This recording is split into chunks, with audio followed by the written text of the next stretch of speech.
ఒక సామాన్య కార్యకర్తకు ఇవాళ జగన్ గారు టికెట్ ఇచ్చారు. నిజంగా నీ నియోజకవర్గం అంతటా మీకు మద్దతు ఉంటుందని భావిస్తున్నారు? నా ఎస్సీ, నా ఎస్టీ, నా బీసీ, నా మైనార్టీ అంటూ జొన్నలగడ్డ పద్మావతి గారు చాలా ఆరోపణలు ఎదుర్కొన్నారు. సో అందుకనే మీకు ఇవాళ టికెట్ ఇవ్వడం జరిగింది అంటున్నారు. 2014 నుంచి 19 వరకు చంద్రబాబు నాయుడు గారు కూడా ముఖ్యమంత్రిగా ఉన్నారు. ఏ ఒక్క పథకమైనా ఒక నిరుపేద కుటుంబానికి ఈ రోజు ఇచ్చామని చెప్పేసి వాళ్ళకు ఓటు అడిగే హక్కు. మీరు చెప్పండి, సింగనమల నియోజకవర్గంలో ఏం అభివృద్ధి చెందింది? సంక్షేమ పథకాలు కాకుండా అభివృద్ధి. వీరాంజనేయులు గారికి రాజకీయ అనుభవం లేదు, లోకల్ లీడర్స్ చెప్పిన మాటే వింటారు అనేది ఒకటి ప్రచారం జరుగుతుంది. ఇప్పుడు టీడీపీ వేవ్ అనేది ఎక్కువగా ఉంది అంటున్నారు, కొంత తగ్గింది, పూర్వం ఎలక్షన్స్ తో పోల్చుకుంటే అంత మెజారిటీ ఇప్పుడు రాకపోవచ్చు అంటున్నారు. వైనాట్ 175 అండి.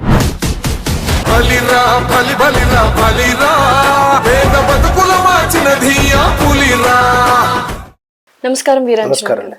ఒక సామాన్య కార్యకర్తకు ఇవాళ జగన్ గారు టికెట్ ఇచ్చారు.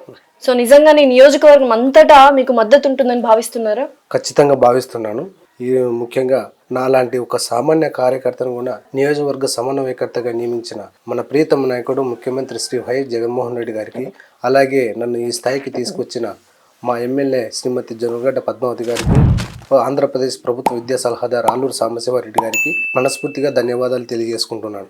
ఖచ్చితంగా సింగనమల నియోజకవర్గంలో నాలాంటి నిరుపేద కుటుంబం నుంచి వచ్చిన కార్యకర్తను కూడా ఈరోజు సమన్వయకర్తగా నియమించినందుకు, అలాగే నియోజకవర్గంలో ప్రజలందరూ కూడా ఆశీర్వదించాలని మనస్ఫూర్తిగా కోరుకుంటున్నాను. సింగనమల నియోజకవర్గంలో చెరువుల మరమ్మతుతో సహా చాలా పనులు జొన్నలగడ్డ పద్మావతి గారు చేశారు. మరి ఆవిడకి టికెట్ ఇవ్వకుండా మీకు ఎందుకు ఇచ్చారు? ఈరోజు చూసుకుంటే సింగనమల నియోజకవర్గంలో అభివృద్ధి జరిగింది, కానీ ఈరోజు కొంచెం క్యాస్ట్ ఈక్వేషన్స్ లో మాదిగలు ఎక్కువ ఉండడం వల్ల నియోజకవర్గంలో మాదిగ కుటుంబానికి చెందిన వ్యక్తిని దాదాపు 70,000 నుంచి 80,000 ఓట్ల వరకు ఉన్నాయి.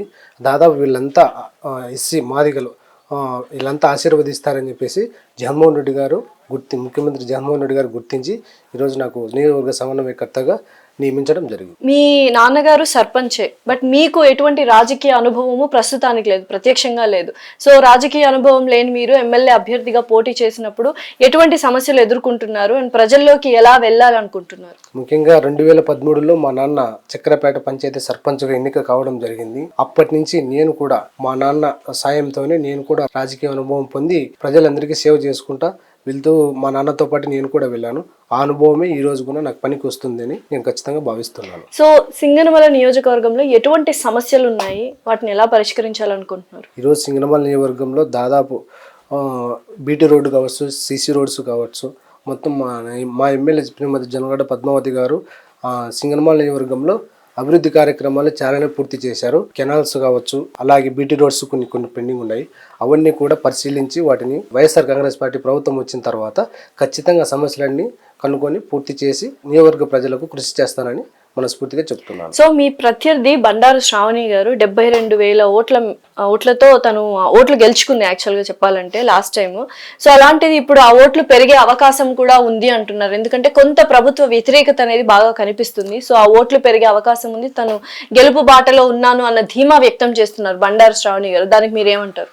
2014 నుంచి 19 వరకు గౌరవనీయులు చంద్రబాబు నాయుడు గారు కూడా ముఖ్యమంత్రిగా ఉన్నారు. 14 నుంచి 19 వరకు పరిపాలన చేసిన దాంట్లో ఏ ఒక్క పథకమైనా ఒక నిరుపేద కుటుంబానికి ఈ రోజు ఇచ్చామని చెప్పేసి వాళ్ళకు ఓటు అడిగే హక్కు కూడా లేదు.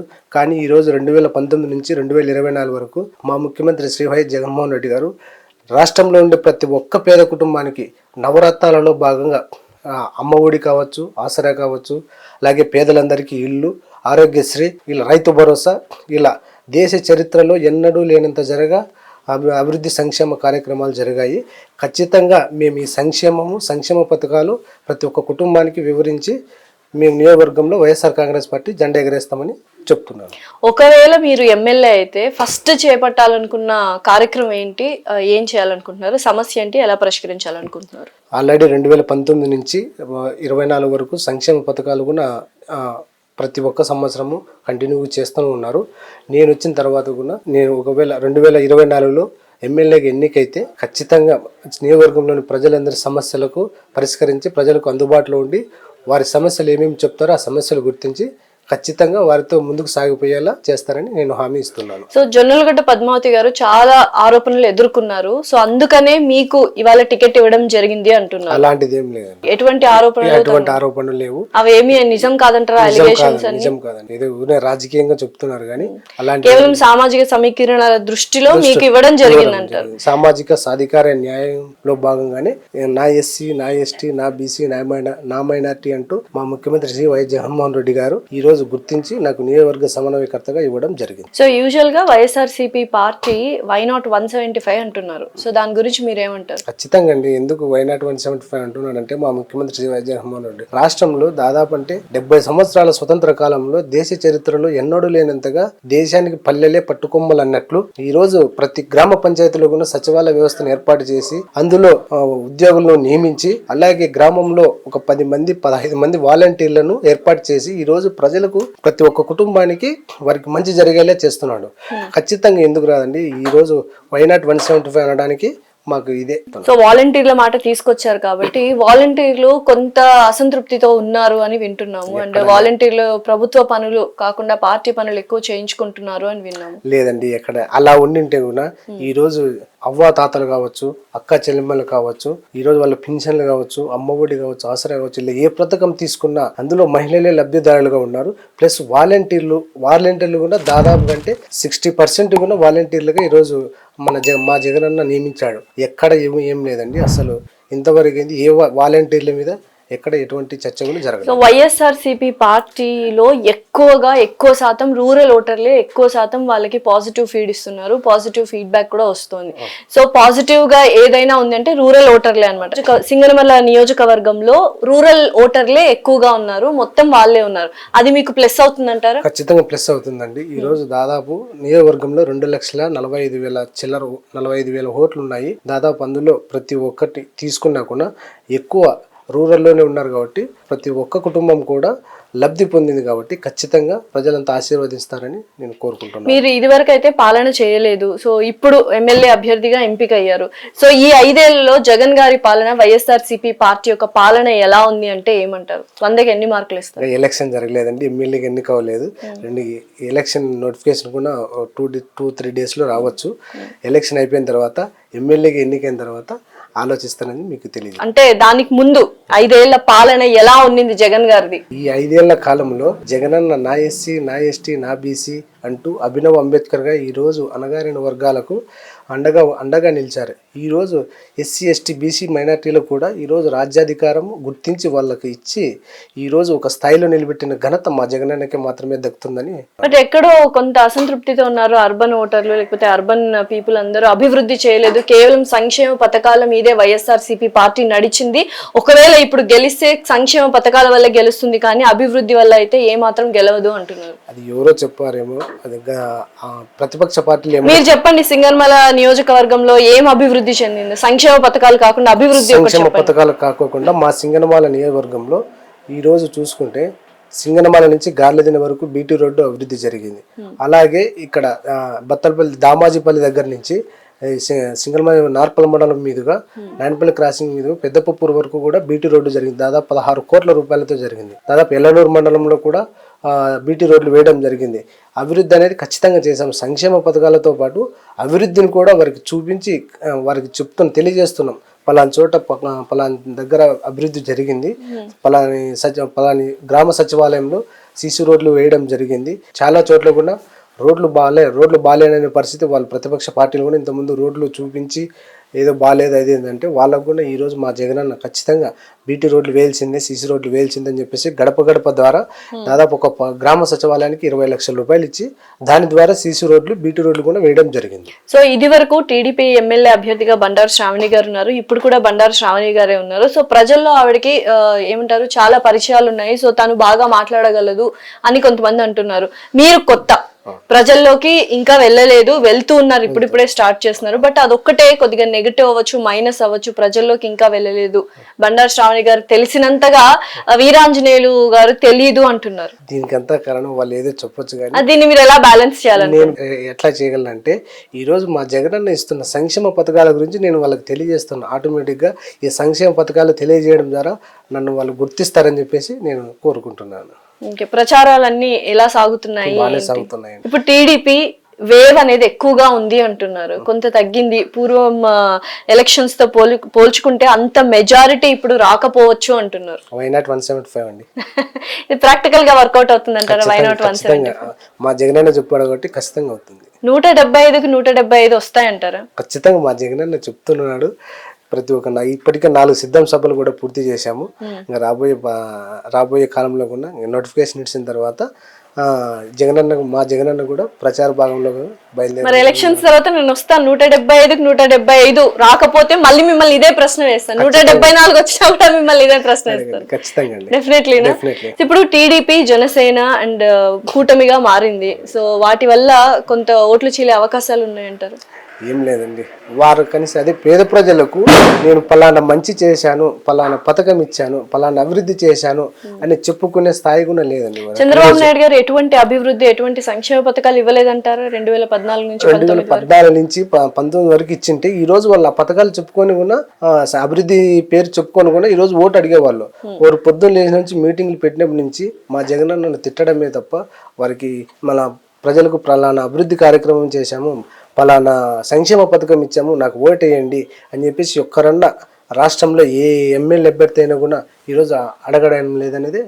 మరి జగన్ గారు ఏమని అడుగుతున్నారు? ఖచ్చితంగా ప్రతి ఒక్కరికి నేను సంక్షేమ పథకాలు ఇచ్చాము, దాదాపు ఈ పాటి 125 సార్లు బటన్ నొక్కాను. ఖచ్చితంగా ప్రతి ఒక్కరికి సంక్షేమ పథకం అందించాను. ఈ రోజు ఆ సంక్షేమ పథకాలే ఆశీర్వాదాలు అవుతాయని చెప్పేసి మనస్ఫూర్తిగా కోరుకుంటున్నాను. పవన్ కళ్యాణ్ గారు ఖచ్చితంగా ఈసారి జగన్ ని ఓడిస్తాను అని భీష్మించి కూర్చున్నారు.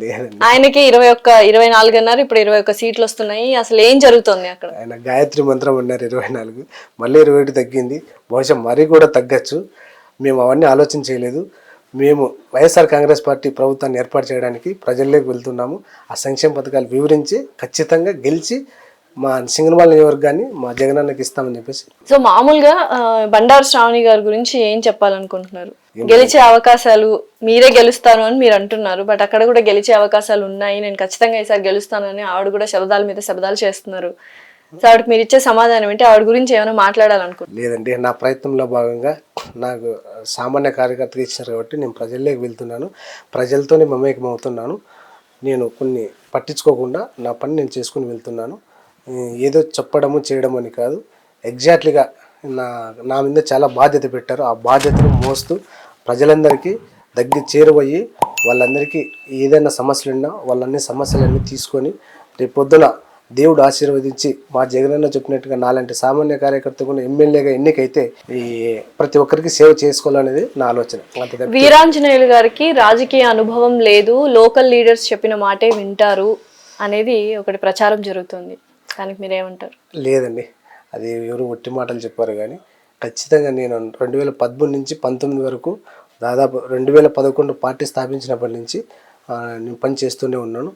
మొన్న 2019లో ప్రభుత్వం అధికారంలోకి వచ్చిన తర్వాత జేసీఎస్ కన్వీనర్ పనిచేశాను.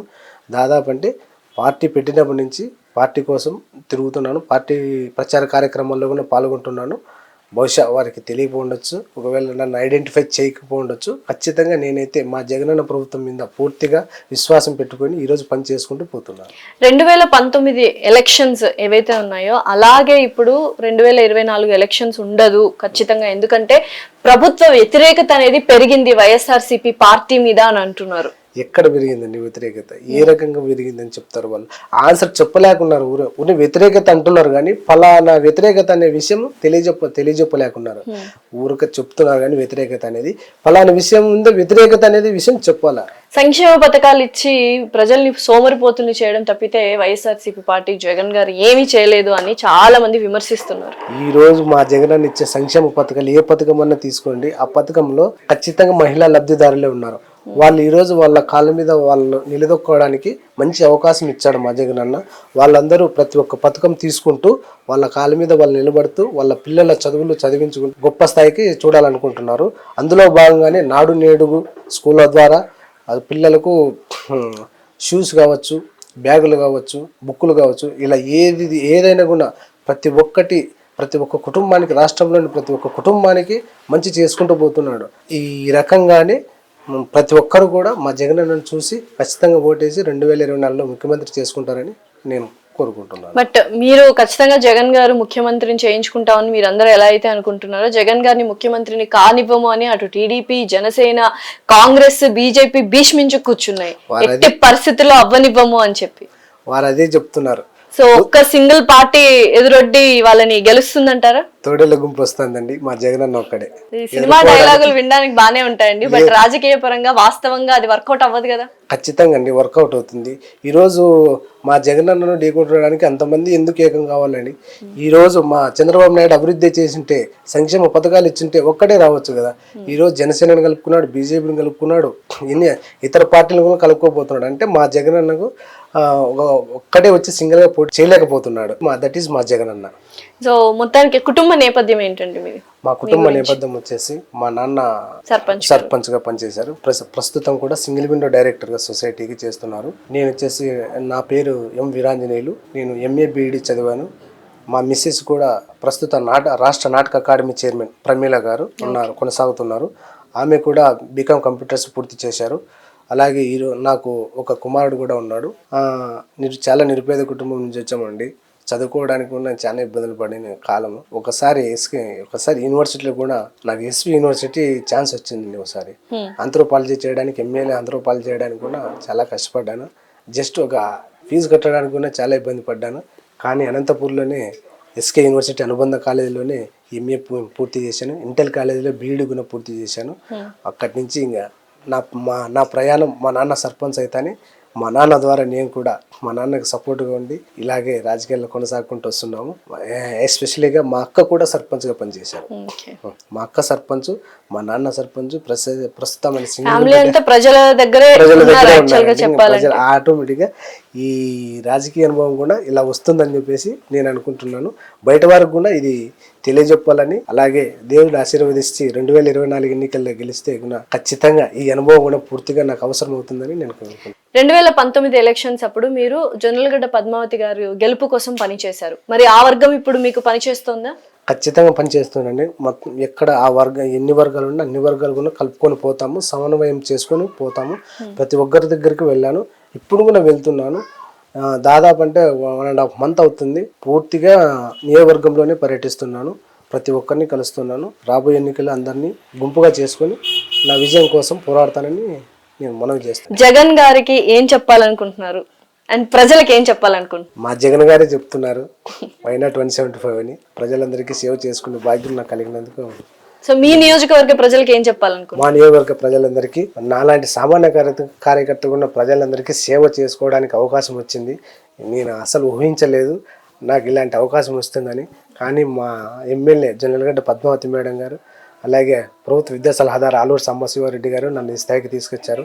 వారి రుణం ఎప్పటికీ తీర్చుకోలేను, జీవితాంతం వాళ్ళకు రుణపడి ఉంటాను. అలాగే నన్ను నియమించిన సమన్వయకర్తగా నియమించిన మన ప్రీతం నాయకుడు ముఖ్యమంత్రి శ్రీ వైఎస్ జగన్మోహన్ రెడ్డి గారికి కూడా శిరస్సు వంచి నమస్కరిస్తున్నాను. Thank you so much. Thank you.